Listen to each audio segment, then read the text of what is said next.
Então hoje eu quero ver com vocês três maneiras básicas pelas quais nós vemos a Deus. Eu quero pegar alguns personagens da Bíblia para exemplificar como é que isso acontece. Então, a primeira maneira de ver a Deus é a maneira que Jonas via Deus. Como é que o Jonas via Deus? Se você estudar o livro do profeta Jonas, você vai ver que o Jonas via a Jesus não como um justo. Não como um justo, não alguém que tinha justiça. Ele via Jesus mais como aquela pessoa que você pode fazer tudo o que quiser e ele depois então vai perdoar você, vai ser misericordioso, vai ser gracioso. Lá no livro de Jonas, no capítulo 4, Jonas orou, o Senhor disse: Senhor, não foi isso que eu disse estando ainda na minha terra? Por isso me adiantei e fugi para Tarsis, pois sabia que és Deus clemente, misericordioso, tardio em irar, grande benignidade e que se arrepende do mal. O que o Jonas está querendo dizer em outras palavras? Um dia Deus disse para ele assim: Jonas, sai daqui e vai para Nínive, uma cidade de mais de 100 mil habitantes.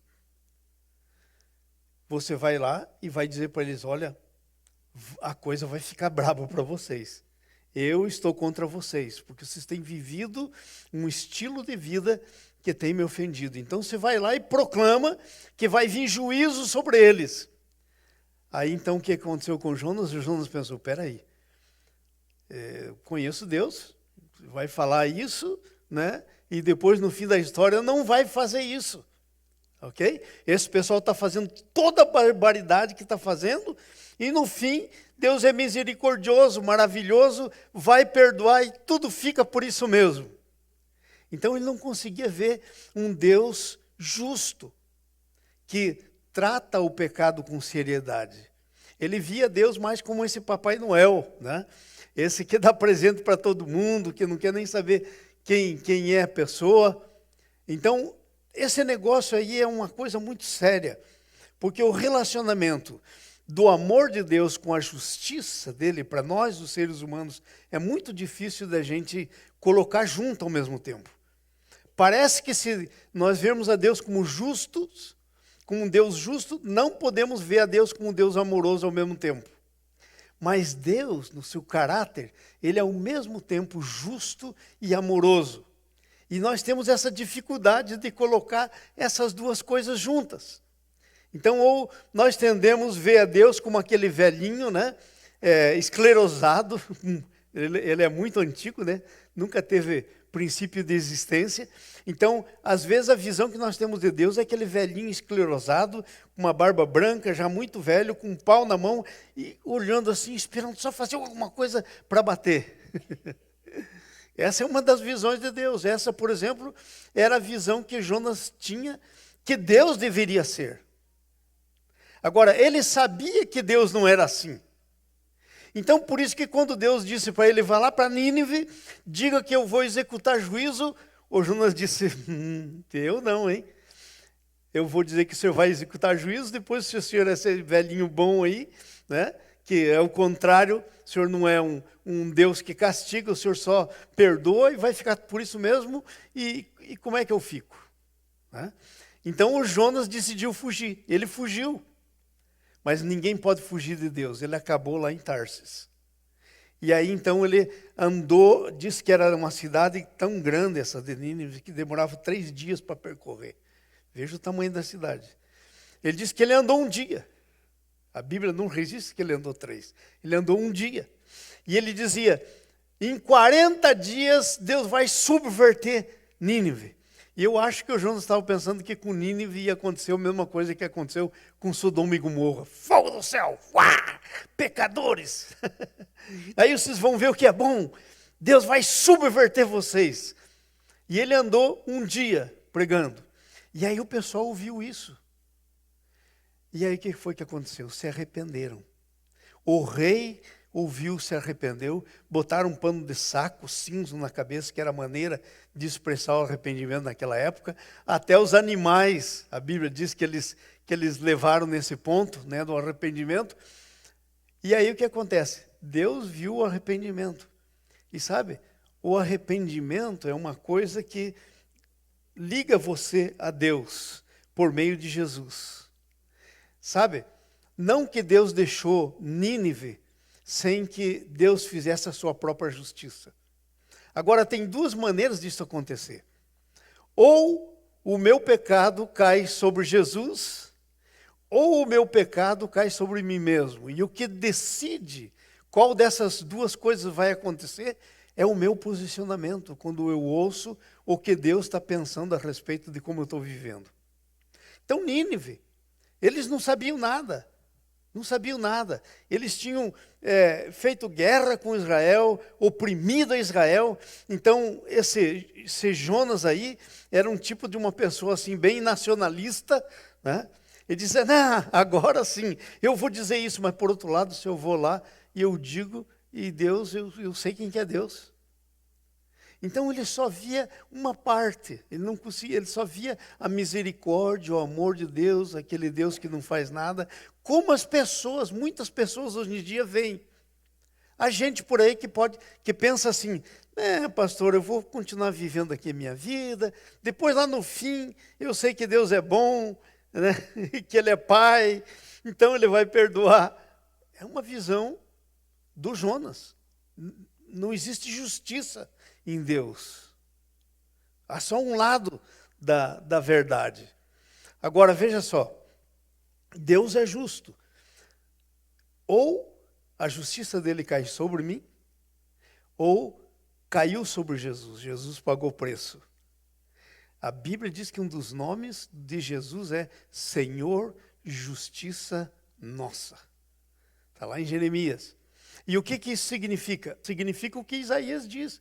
Ele tomou sobre ele o nosso pecado, as nossas dores. E aquilo que era meu, ele levou e sofreu na cruz.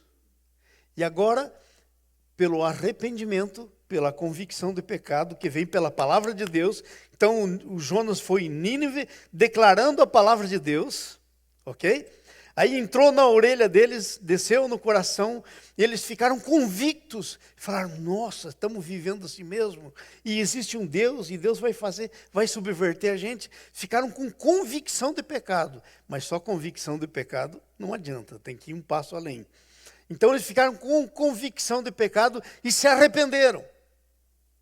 Se arrependeram, e arrependimento é mudança de mente. A palavra arrependimento significa mudança de mente. Então a mente deles mudou, falaram, não podemos viver mais assim.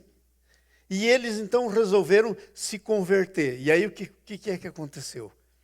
É como se eles então tivessem recebido Jesus. Eles não tinham esse conceito naquela época do Velho Testamento. A revelação ainda não tinha chegado nesse ponto. Mas não tem ninguém na Bíblia toda, desde o Velho até o Novo Testamento, que não tenha sido salvo por Jesus. Só foi dado um nome, disse Pedro, entre os homens pelo qual importa que eles sejam salvos. Jesus é o único nome. Então, não tem dois planos de salvação. Então, lá no caso de Nínive, então Nínive ouviu a palavra do Senhor, ficou convicta, se arrependeu e decidiu fazer meia volta, que é conversão. Conversão é você ir para lá e você fazer meia volta. Decidiu mudar, ir em sentido contrário. E quando alguém faz isso, Deus aplica na pessoa a sua justiça. Então, eu e você que estamos aqui, nós não somos só participantes do amor, da graça de Deus, da bondade infinita de Deus, nós somos participantes também da justiça. A justiça de Deus anda junto com o seu amor. Por ser amoroso e aplicar o amor em nós, ele não deixa de ser justiça. Alguém pagou preço por toda a bobagem que a gente fez na vida. Então isso foi o que aconteceu com Jonas, mas a visão de Jonas era que Deus só tinha uma parte. Ele só era esse Deus bonzinho que não fazia nada para ninguém. Então o que é que acontece quando alguém tem essa visão de Jonas? O conceito do amor sem a justiça. Sabe o que isso acontece? Acaba produzindo ira. O Jonatas ficou tão irado que a Bíblia diz que ele terminou de pregar aquele um dia na cidade, nem andou os 3 dias, E aí ele foi, se assentou num lugar e ficou esperando para ver o que Deus ia fazer. Daí no capítulo 4, no versículo 5, olha: então Jonas saiu da cidade e se assentou ao oriente da mesma, e ali fez enramada e repousou debaixo dela à sombra até ver o que aconteceria na cidade. Então ele ficou naquela expectativa, 40 dias, mas pode vir um pouco antes. Será que vem? E ele ficou. Sabe, o Deus do Jonas, ele via Deus, ele achava que Deus deveria ser, apesar dele conhecer de uma maneira diferente, um Deus irado. Houve um homem na história do cristianismo, na história dos avivamentos, chamado Jonathan Edwards, e ele pregou um sermão que ficou na história, e o nome desse sermão era Um Pecador na Mão de um Deus Irado. Um pecador nas mãos de um Deus irado. O juízo que era meu caiu sobre ele, e eu posso receber isso e ser justificado. Sabe o que é alguém justificado? É alguém declarado justo. Não é alguém que tem justiça em si mesmo. É alguém que é injusto, mas que a justiça de Jesus é aplicada nele. E ele é declarado justo. E então ele é justificado. Mas então a visão do Jonas era essa. E isso produz ira. O versículo 1 do capítulo 4. Com isso desgostou-se Jonas extremamente e ficou irado. Olha que coisa tremenda. Ele esperava o juízo, ele não queria. E ele disse: eu não vou porque eu sei que o Senhor não vai executar juízo se arrepender. E há uma chance de se arrependerem. Então essa é a visão que o Jonas tinha de Deus. Agora mesmo, aqui do lado faleceu um amigo nosso, muito amigo, o Mike. Faleceu do coração, né? Eu tive as poucas horas antes que ele falecesse junto com ele. E sabe o que nós gastamos as poucas horas antes dele falecer? Orando. Estávamos orando por um amigo dele, que está com câncer, lá no país dele de origem. Né? Ele é iraniano, nós estávamos orando por esse amigo dele, lá no Irã. E aí, horas depois, eu fui embora e ele faleceu ali no escritório. Né? Demoraram um pouco para encontrá-lo, porque até vieram ver o que ele estaria fazendo, né? E o encontraram. E eu estou vivendo agora um negócio exatamente essa história aqui. Alguém que tem uma visão, alguém parte da família do Mike, e que deram o meu telefone, o irmão do Mike deu o meu telefone para essa pessoa, e essa pessoa me liga quase todo dia, muito irada com Deus. Por que Deus levou o Mike? Por que Deus fez isso? Olha a visão que a pessoa tem. E a primeira vez que ela me ligou, que essa pessoa me ligou, eu disse para ela: escuta, você está achando que Deus executou algum juízo no Mike. Ele não podia ter levado o Mike. Eu estou achando, porque eu conheço bem o Mike aqui, por 8 anos, eu conheço ele, nós oramos literalmente centenas de vezes junto. Eu acho que o Mike foi promovido.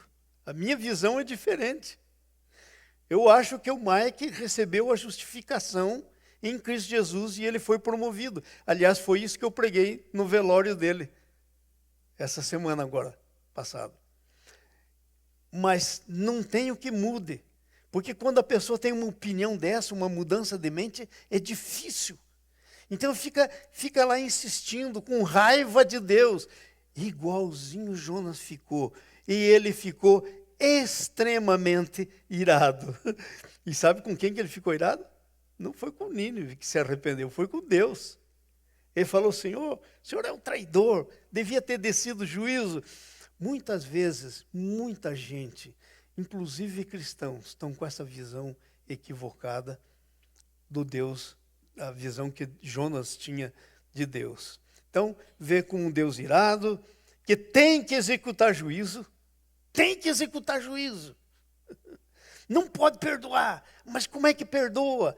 E assim, às vezes, pessoas que nos machucaram, nós os mantemos ligadas conosco por falta do perdão. Nós mantemos elas culpadas no nosso coração por falta do perdão. Ainda que Deus perdoe, nós dizemos, não, Deus não pode perdoar isso, olha o que fez para mim. Essa é uma visão do Jonas, desse Deus que só tem o lado da justiça e não do amor, não deve ter. Ainda que saibamos, mas nós não queremos que seja assim. Nós queremos que caia fogo, que consuma. Então a visão do Jonas vê Jesus de maneira unilateral. Por quê? Porque o Jonas queria juízo para Nínive, mas não pensava que ele também era merecedor de juízo. Deus tinha falado com ele e ele tinha se mandado para Tarsis, um lugar completamente oposto do lugar que ele deveria ir, desobedecendo. Então, portanto, o juízo de Deus deveria cair também sobre ele, mas ele não estava nem pensando nisso. Ele tinha uma visão unilateral. Executa juízo sobre eles, mas sobre mim não, né? Nem passava pela cabeça. Então, infelizmente, no cristianismo há muitos cristãos, há muitos filhos de Deus com a visão de Jonas. Executa juízo sobre eles. Mas espera aí, eu sou igual. Você executa sobre eles, então eu estou pedindo. É por isso que o Pai Nosso diz assim, perdoa os nossos pecados como temos perdoado. Em outras palavras, se eu não tenho perdoado, não perdoe. Por isso que Jesus ensinou essa oração. Por causa da justiça e do amor de Deus que andam juntos, não podem ser separados. Então, unilateral é uma maneira de ver Jesus de maneira unilateral. Juízo para eles, mas para mim não. Vê um Jesus com valores equivocados. O que eu quero dizer com isso? Ele então fica irado com Deus, vai no lugar, se assenta, e Deus é um Deus maravilhoso, aquele Deus que perdoa a cidade, que foi misericordioso com a cidade, faz nascer uma planta, só para dar sombra para eles. Olha que Deus bom. E essa plantinha então ficou lá, e o Jonas então ficou alegre com a planta. Mas de repente Deus manda lá um verme que come a planta. E no dia seguinte, essa planta está seca. E o Jonas, aliás, fica irado, porque morreu a planta. Ô gente, olha os valores. Aquela planta tinha mais valor que o pessoal, mais valor que aqueles milhares de habitantes da cidade de Nínive. Então, é uma pessoa que tem valores equivocados. Plantas são mais importantes que as pessoas. Coisas são mais importantes que pessoas. Entenderam? Então, é um valor equivocado. Aí, Deus veio falar com ele e Deus diz, escuta, mas você está irado por causa da planta que morreu? E você não tá com misericórdia da cidade, de toda essa cidade, de mais de 120 mil, diz aí no texto, e você está constrangido aí, você está quebrantado por causa de uma planta e não por causa deles? Que negócio. Então, é uma visão equivocada de valores. O que tem valor? Então, nós temos que olhar para a nossa vida e ver que tipo de valores nós estamos vivendo. Será que nós estamos vivendo com a visão do Jonas? Com Jonas? Valores equivocados? Temos que pensar nisso. O que é que de fato tem valor? Às vezes as coisas estão tendo mais valor para a gente do que as pessoas pelas quais Jesus morreu, derramou seu sangue. Então os valores estão equivocados. Ok? Outra coisa importante aí, valores equivocados, vê um Jesus a sua própria imagem, versículo 9 do capítulo 4. Veja que coisa interessante. Então perguntou Deus a Jonas, é razoável essa tua ira por causa da planta? E ele respondeu, é razoável a minha ira até a morte. Então, vê Deus, né, a sua própria imagem, um Deus irrazoável. Deus perguntou, é razoável essa ira tua com a planta? Ele disse, é razoável. Ele falou, mas então, não é razoável que eu veja o pessoal de Nínive com misericórdia? Você está vendo a planta com misericórdia. Então, Jonas, você é um camarada irrazoável. Você vê uma coisa de uma maneira e outra coisa de outra maneira. De maneira contrária, como é que pode ser isso? Isso é ser irrazoável. Interessante.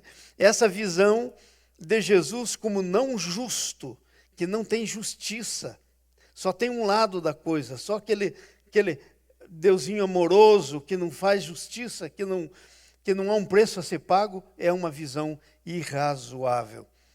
Para Jonas, Jesus deve ser justo, mas sem amor. Sabe, muitas vezes a gente anda assim, justiça sem o amor. Essa era a visão do Jonas.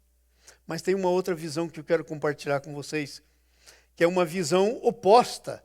Essa é uma visão da justiça, que não tinha o amor, mas existe uma visão agora, o contrário dessa. E nós já vimos isso aí um pouco, alguns domingos, 2 domingos atrás. Jesus não é amoroso nem perdoador, esse é o contrário. Jesus é tão justo que não é nem amoroso e nem perdoador.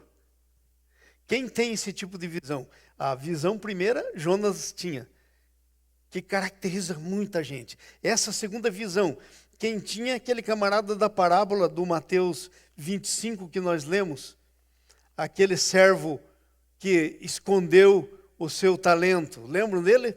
Chegando por fim o que recebera 1 talento, disse: Senhor, sabendo que és homem severo, que ceifas onde não semeastes e ajuntas onde não espalhastes, receoso escondi na terra o teu talento, aqui tenho o que é teu. Que visão é essa? Senhor, eu escondi o teu talento porque eu sei que o Senhor não tem amor, que o Senhor não tem misericórdia. Que tal se eu saio fazer alguma coisa com o seu talento e dar errado? O Senhor não vai me perdoar nunca. Então eu escondi para garantia. Então essa é uma visão de um Deus que não é amoroso nem perdoador. É a visão do servo mau. O conceito de justiça do servo mau é esse. O conceito da justiça sem amor. O Jonas tinha um conceito do amor sem justiça. Agora, esse servo tem o conceito da justiça sem amor. Irmãos, por causa do pecado, nós somos seres divididos. O que eu quero dizer com isso? A gente tem tendência de uma coisa ou outra coisa. A gente não tem essa capacidade, muitas vezes, do equilíbrio. E sabe, o equilíbrio é só Jesus para dar, é só Deus para dar. Eu, falando isso agora, eu me lembrei de uma coisa que aconteceu realmente comigo. Eu morava lá em Foz do Iguaçu e atendia algumas congregações no interior. E pessoas que moravam no interior, que já estavam bem idosos. E tinha um velhinho que morava no interior, numa chácara bem longe da cidade, e eu ia visitá-lo sempre e levar a Santa Ceia para ele, uma vez por mês. Então um dia eu cheguei lá e ele sempre tinha assim umas árvores, ele tinha uma rede amarrada debaixo das árvores e tinha o cavalo dele sempre encilhado, mas ele não andava, mas ele tinha. Era a mania dele, do velhinho. Aí eu cheguei, ele estava assim, radiante.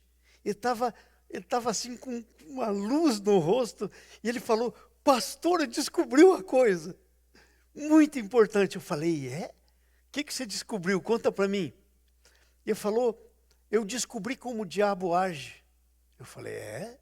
Você descobriu como é que o diabo age?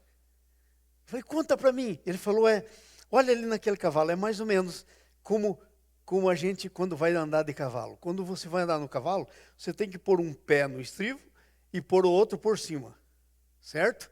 E daí põe um pé no outro estribo e você fica montado no cavalo. Pois então, o diabo é assim, quando a gente põe o pé e a gente vai subir, ele agarra no outro pé. E ele não quer deixar subir. Eu falei: aham. Mas aí, como Jesus é poderoso, mais poderoso que ele, ele sabe que a gente vai levar ele junto e jogar do outro lado. Nós vamos, por causa do poder de Jesus, montar no cavalo. Então, sabe o que ele faz? Eu falei, não, nem imagino. Ele dá um empurrãozinho.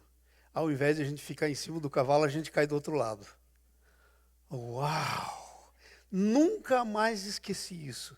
Tudo que o diabo não quer na nossa vida é equilíbrio. Tudo que o diabo... Ou você fica para cá ou para lá, mas no equilíbrio é mal.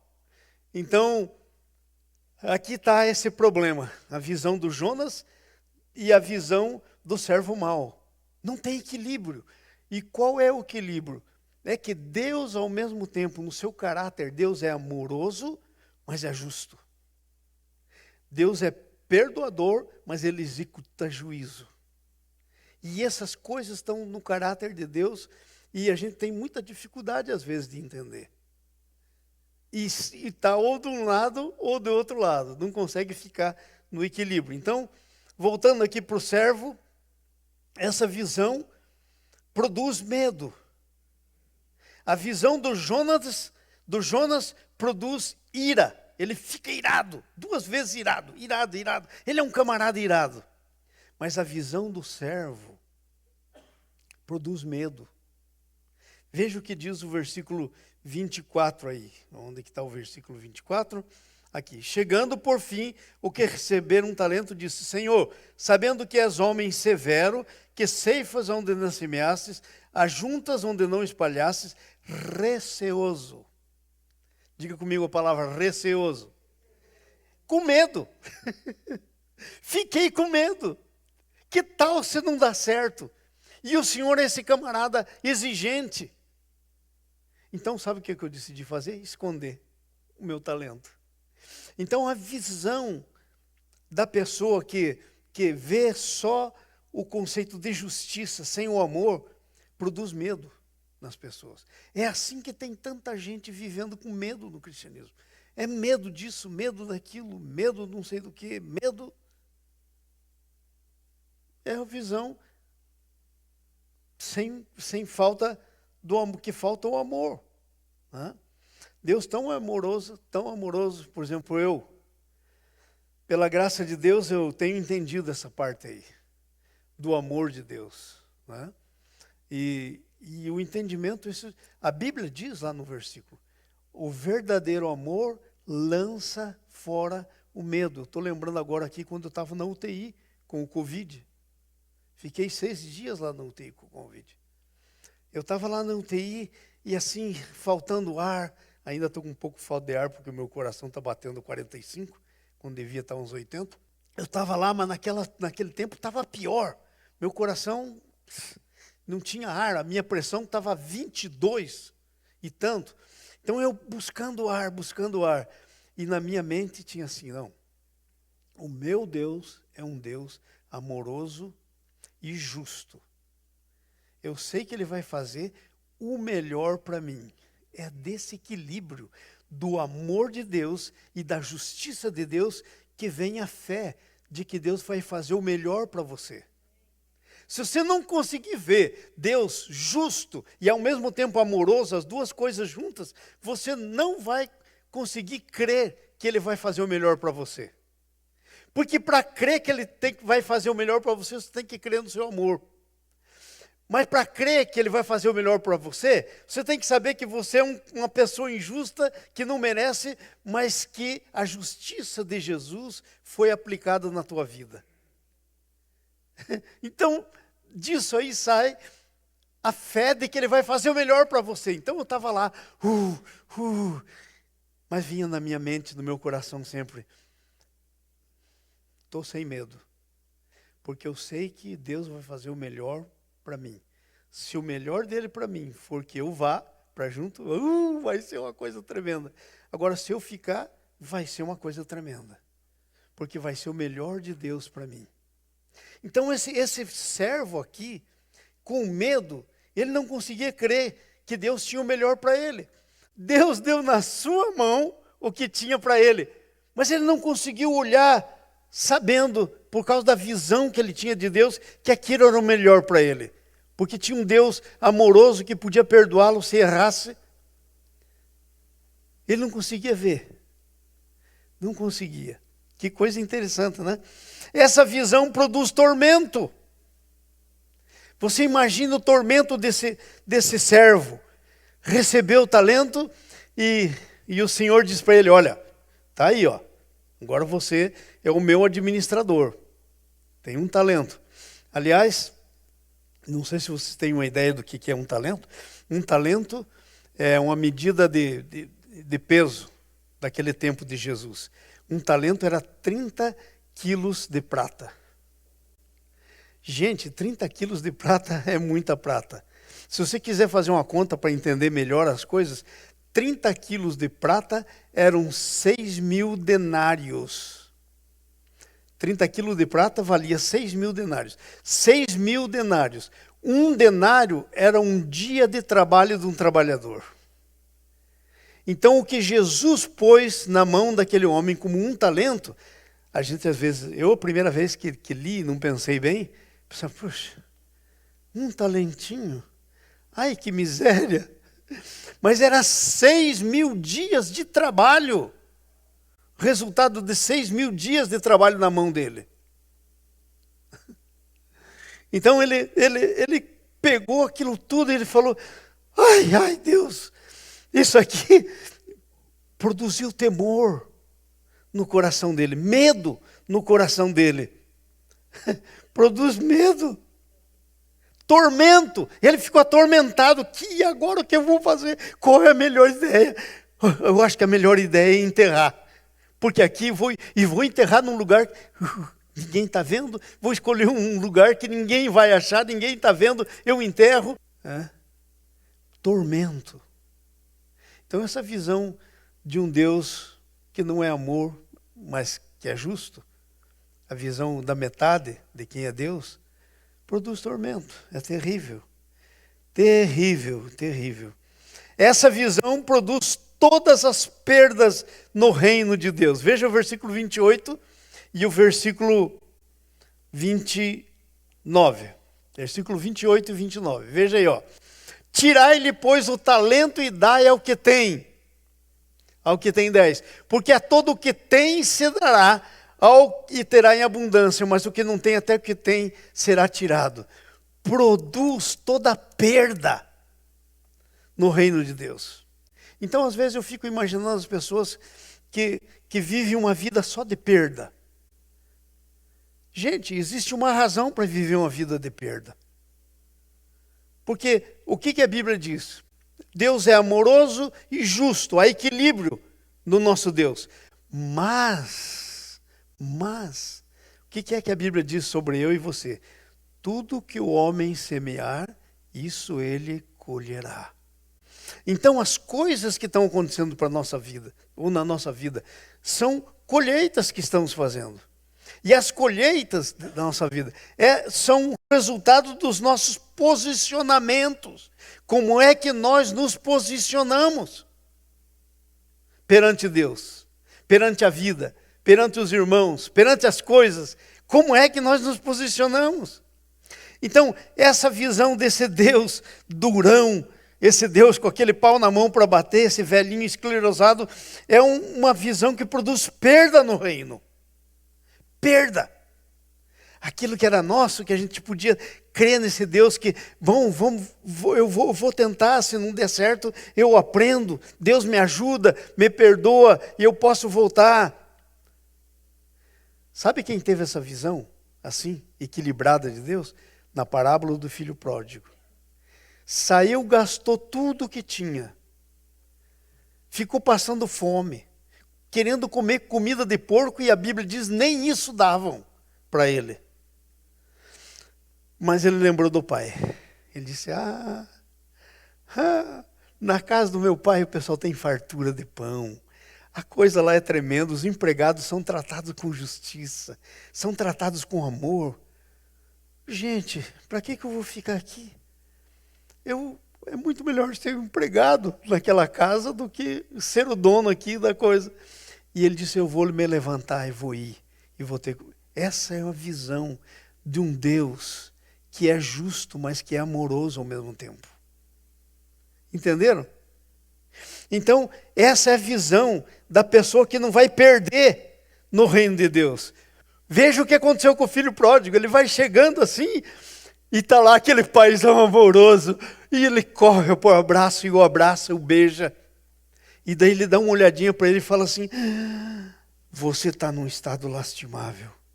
Psiu, traz uma roupa nova, porque essa roupa está cheirando porco. Tira essa roupa velha, dá uma roupa nova. E aquele anel de filho que você tinha, se abandonou a filiação, eu restituo para você. Põe um anel no seu dedo. Gente, você nem sandália tem, põe uma sandália no pé. Mas você deve ter passado por duro tempo. Sabe de uma coisa? Vamos fazer uma festa, mata o novilho cevado, vamos nos alegrar. Essa é a visão. Essa é a visão, sabe? É a visão que não perde no reino de Deus. Mas a visão desse Deus, só justiça sem amor, produz perda. E outra coisa, versículo 30, e a gente está terminando. E diz aí, e ao servo inútil, lançai-o para fora, nas trevas, e ali haverá choro e ranger de dentes. O que é isso? Exclusão. Lançai para fora. Para você ser lançado para fora, você tem que estar onde? Dentro. Exclusão. Vai ser excluído. Lançai para fora. Aqui a oportunidade, o talento na sua mão, a bênção, mas lá fora há choro e ranger de dentes. Produz exclusão. E não é Deus que exclui, é a pessoa que se auto-exclui. A pessoa que não consegue ver esse Deus equilibrado do amor, que me ama, mas que também ao mesmo tempo é justo, 100% justo. Quem não consegue ver isso, ou é como Jonas, um camarada irado, ou é como esse outro aí, um camarada medroso. Um camarada que não consegue de maneira nenhuma entender o amor de Deus, só consegue entender a parte dura da coisa. Então nós temos que ser essa pessoa com equilíbrio. Com equilíbrio. Sabe, perdoamos, nós amamos porque Ele nos amou primeiro. Nós perdoamos porque Ele nos perdoou primeiro. E assim vai. Essa tem que ser a nossa vida. De equilíbrio. Agora, e a justiça? Muitas vezes nós queremos evitar, a pessoa faz lá tudo que é errado, e nós queremos ser mais justos do que Deus. Eu passei por isso, irmãos. Quero contar essa história para vocês. Eu tive, não só na visão do Jonas, mas na visão desse servo aí também. Uma vez, tinha uma pessoa que estava eu era recém-chegado na igreja, tinha recém me convertido. E tinha uma pessoa que ia muito mal, estava sempre tendo que emprestar, nunca tinha, e eu fiquei muito impressionado com aquela pessoa. E eu, então, resolvi ajudar, né? E porque a pessoa estava num estado lastimável, inclusive sem alimento na casa, e eu resolvi ajudar. E eu fui lá e comprei, e fiz lá uma boa compra, e aí com aquela alegria no coração, com a visão do Deus amoroso, eu fui lá e entreguei, e orei com a pessoa, e aí quando eu estou saindo, eu fiz isso, era o que eu devia fazer. Deus diz assim, só que eu tenho um pequeno problema. Eu estava usando a vara nele, a vara da correção, porque ele precisa se arrepender, mudar de vida, mudar algumas coisas na vida, e eu estava com a minha vara, e sabe o que você fez? Você pensou que é melhor que eu, mais amoroso que eu, você foi lá e quebrou minha vara. Agora minha vara vai pegar no seu lombo. E pegou. Então veja, amados, o equilíbrio das coisas. Nós não sabemos, Mas Deus é um Deus do equilíbrio. E se nós, antes de sair, fazer as contas, fazer umas coisas por aí, na medida que nós pensamos, perguntarmos para Deus o que temos que fazer, não vamos errar. Não vamos errar. Nós vamos ver o caído e nós vamos, com o amor de Deus, ajudá-lo. Mas se ele estiver embaixo de correção de Deus, nós vamos deixar que Deus o corrija, por causa da justiça de Deus. Porque tudo que ele semear, vai colher. Né? Então, última parte, é uma visão diferente. Veja, a primeira visão, Deus não é justo, é a visão do Jonas. Esse conceito do amor sem justiça produz ira. Segundo tipo de visão, o conceito da justiça sem amor produz medo. Ok? O terceiro conceito, que é o conceito equilibrado, que está na Bíblia, que é o que nós deveríamos ter todos nós, é o conceito daquela mulher do Marcos capítulo 5. É o conceito da justiça com amor. E sabe qual que é o conceito da justiça com amor? Quando nós vemos que Deus é ao mesmo tempo um Deus justo, mas é amoroso. Isso produz fé no nosso coração. Gente, essa é a minha história. Agora eu estou vivendo aí o rescaldo aí do Covid, né? Esses dias meu coração estava batendo a 35. O normal é 80. Imagine batendo a 35, mão geladíssima, o sangue não circulando direito, né? E eu ponho a mão assim, no coração. Falta de ar, porque não há oxigenação. E eu estou lá naquele estado. Mas sabe o que vinha no meu coração? Senhor, eu agora exercito a minha fé. E eu creio, Senhor, que o teu plano para mim não pode ser frustrado. Temos até uma música que canta aí, que os planos de Deus não podem ser frustrados. O que o Jó falou. Então eu estava orando esses dias, Senhor, obrigado, não interessa se o meu coração vai parar ou não vai parar. Se o Senhor ainda tiver plano para mim que não foi cumprido, teus planos não podem ser frustrados. Então essa visão de que Deus é justo, Deus está no controle, é soberano, é justo, é amor, ela pode produzir fé no seu coração. Você pode se basear nisso e ter fé no teu coração. Você vê Deus dessa maneira e você vai dessa maneira olhar para você, o que vai produzir? Não vai produzir ira igual o Jonas, não vai produzir medo igual o servo, vai produzir fé. Porque você vai saber que o plano de Deus, eu sei, irmãos, eu estou certo disso. Eu estou certo como eu estou aqui de pé falando com vocês. Que nenhum dos planos do Senhor vai ser frustrado para a minha vida. E sabe, eu estou crendo que eu vou para a Índia, vou para o Brasil, vou fazer tudo que eu tenho que fazer. Eu estou com uma passagem aí que eu comprei para a Índia no ano passado e que daí fechou tudo. Mas eu estou esperando para usar essa passagem. E eu vou. Sabe por quê? Mas você vai lá, mas que tal você... Não tem que tal. Não tem que tal. Se você ler o Salmo 139, eu creio no que está escrito lá.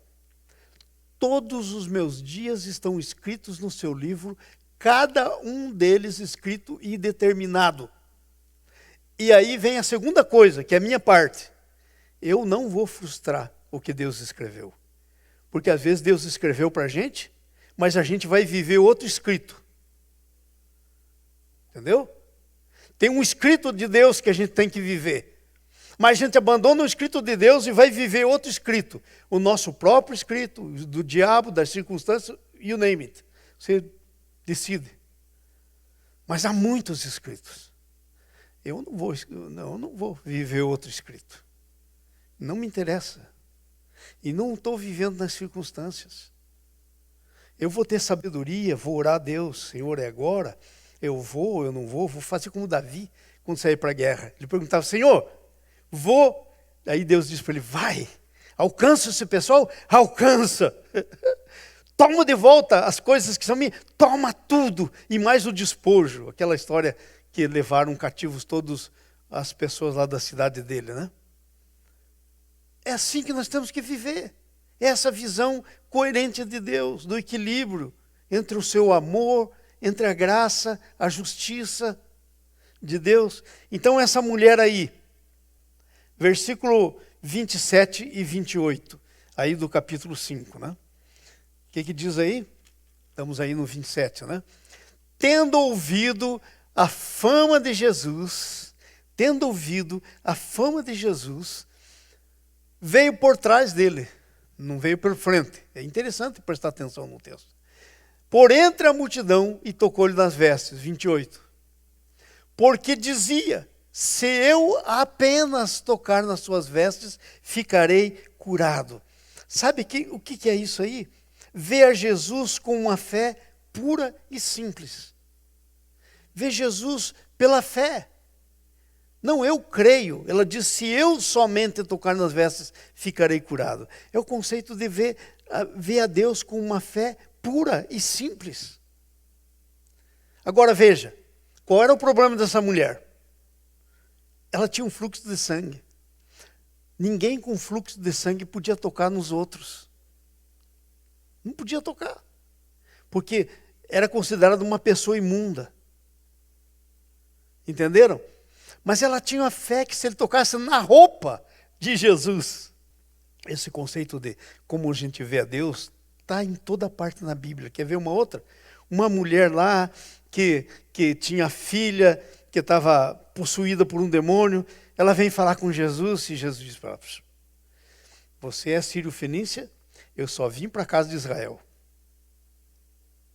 Não é bom tirar o pão dos filhos e dar para os cachorrinhos. Sabe o que a mulher respondeu? Senhor, mas os cachorrinhos comem das migalhas que caem na mesa do seu Senhor. Olha que conceito maravilhoso. Senhor, eu sei, o Senhor é justo, eu não sou parte. Mas, Senhor, eu creio que eu posso ter parte, se o Senhor me permitir. Eu quero ser um cachorrinho debaixo da sua mesa. É melhor ser um cachorrinho debaixo da sua mesa do que do jeito que eu estou hoje. Que coisa, que negócio tremendo. Aí Jesus diz, mulher, que grande fé. É esse conceito que nós temos que ter. Que mesmo as migalhas vão ser suficientes. E ela estava falando da filha dela, e daí ela teve a filha dela curada. E essa mulher, da doença dela, ela teve curada. Então essa fé pura e simples nós temos que ter. Muitas vezes nós estamos maquinando muito na cabeça. Não é uma fé pura e simples. É uma fé racional, às vezes. Ai, mas se eu fizer isso, é isso. Se eu fizer aquilo, é aquilo. Aí você não precisa de Deus. Você raciocina e pronto. Nós precisamos de uma fé pura e simples, amados. Vamos para frente aqui. Não interessa quem sou, nem a minha situação. Essa é a visão da pessoa que tem o conceito da justiça com o amor. Se eu tocar, esse conceito produz fé. Ela falou, essa pessoa pensa, eu vou tocar. Tocar. Sabe por que Jesus se fez carne e ficou aqui? Para tocarmos nele. Deixa eu explicar isso para você de uma maneira que você vai entender. Deus é inatingível por os pecadores. Não tem como. Então, aqui está Deus e aqui estou eu, o pecador. Deus, eu aqui o pecador. Eu não posso, porque Deus é 100% santo, puro, justo. Então eu não posso tocar nele. Aí sabe o que Deus fez? Mandou seu filho Jesus e o seu filho ficou aqui, no meio. Aqui está eu, o pecador, aqui está Deus e aqui está o filho. E sabe o que acontece? O filho estende uma mão para o pai, porque ele é Deus. Mas a outra mão ele estende e coloca sobre mim. Toca em mim, porque ele é homem. Vocês entenderam? Sabe como é que isso se chama? Religação. Que é de onde vem a palavra religião. ele torna a ligar o que foi desligado. Eu estava aqui desligado, mas ele vem aqui e ele torna a ligar. Essa mulher entrou na ligação. O que eu e você precisamos é entrar na ligação.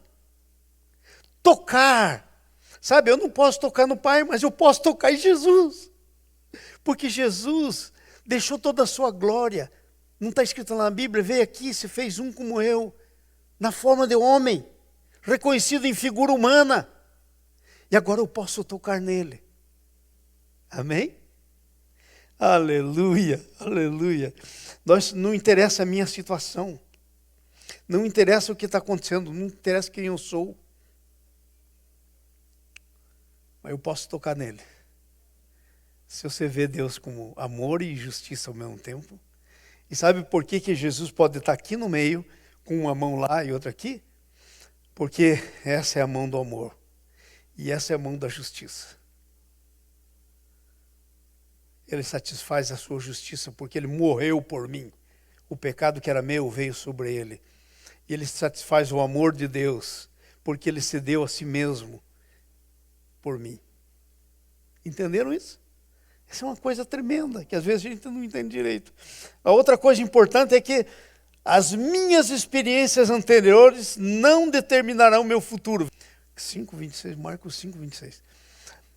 E muito, agora escute isso, e muito padecera na mão de vários médicos, tendo despendido ou gastado tudo quanto possuía, sem contudo nada aproveitar, sem ficar curada. Antes, pelo contrário, indo a pior.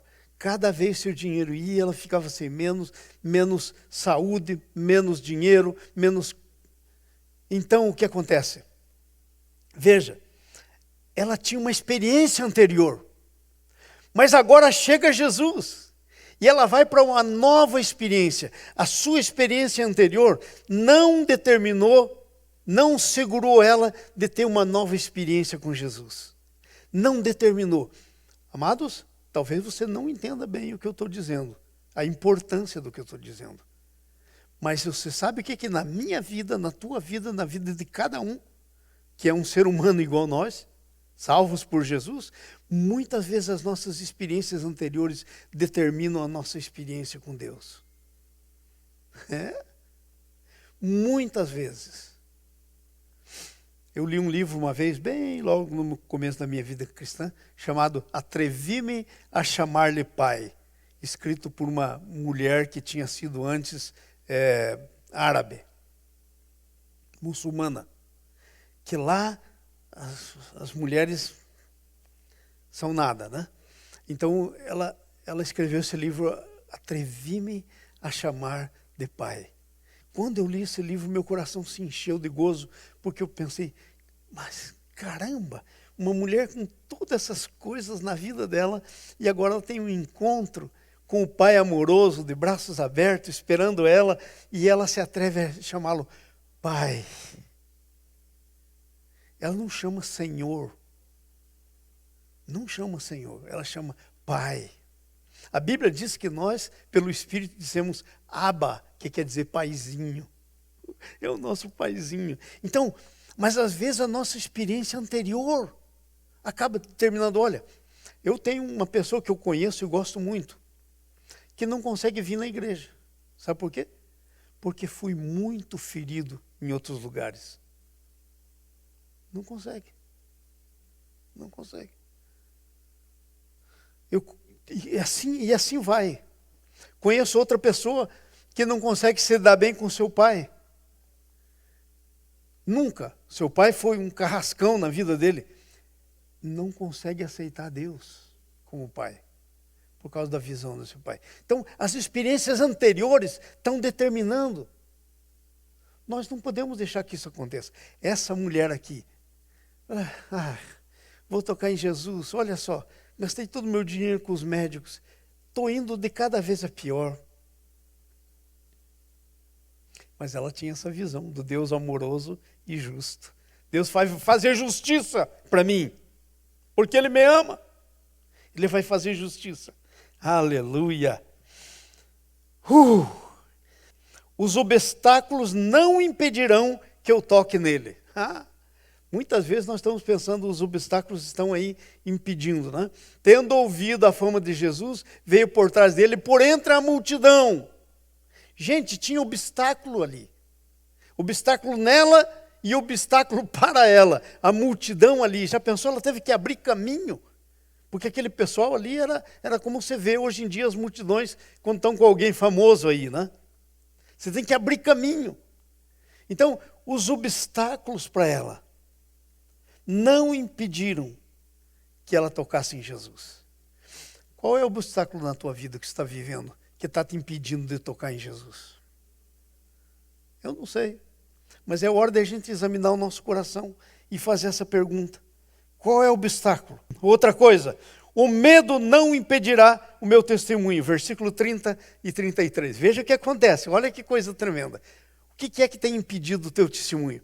Jesus, reconhecendo imediatamente que dele saía poder, virando-se no meio da multidão, perguntou: quem tocou nas minhas vestes? Próximo versículo, 31. Responderam seus discípulos: não vê a multidão que te aperta e dizes: quem me tocou? Ele, porém, olhava ao redor para ver quem fizera isso. Vai para frente. Então a mulher, leia comigo, atemorizada e tremenda, cônscia, quer dizer, sabendo do que nela se operara, veio, prostrou-se perante dele e declarou toda a verdade. Não deixou medo. Aí Jesus estava procurando, quem me tocou? Quem me tocou? Ela não te deixou medo impedir o seu testemunho. Não deixou. Não. Será que o medo tem impedido o nosso testemunho? E finalmente, terminando, o resultado dessa visão de Deus é que eu acabo ampliando a minha bênção. Versículos 34, olha o que está escrito aí. E ele lhe disse: filha, por que você tocou em mim? Você não sabe que você está com fluxo de sangue? Agora eu estou impuro, não posso fazer o que Deus quer. Não, nada disso. Olha aí, ó. E ele lhe disse: filha, a tua fé te salvou. Vai em paz e fica livre do teu mal. Primeira coisa, a tua fé te salvou. Ela não tocou em Jesus esperando salvação. Ela tocou em Jesus esperando cura. Mas Jesus deu para ela não só a cura, mas também a salvação. Mais do que ela. Deus é capaz de fazer infinitamente mais do que pensamos, do que pedimos. Olha, existe uma visão de Deus que está dirigindo sua vida e você não tem como sair disso. Agora tem uma coisa que você pode fazer. É parar e meditar qual é a visão. E em você, pelo Espírito Santo, há a capacidade de mudar essa maneira que você vê Deus.